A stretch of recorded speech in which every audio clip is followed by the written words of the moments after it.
Kaya itong isa. Nagluto sila ng konting kahoy, idol, o suman. Oh. Dapat kasi yung dahon malalaki. Merienda ito mga idol. Dapat ano. Hindi pantay. Maliliit, may malaki. Kung sino yung Ito, babalutin pa mapunta to, sa malaki. babalutin. Akan yung simple.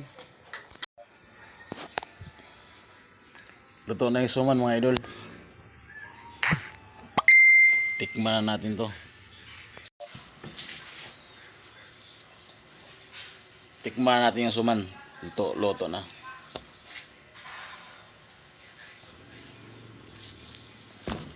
Oh.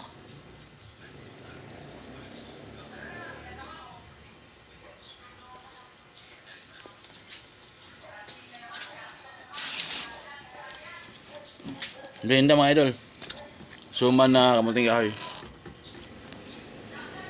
Ang laki. Ang laki-laki oh. Bye bye. Thank you for watching.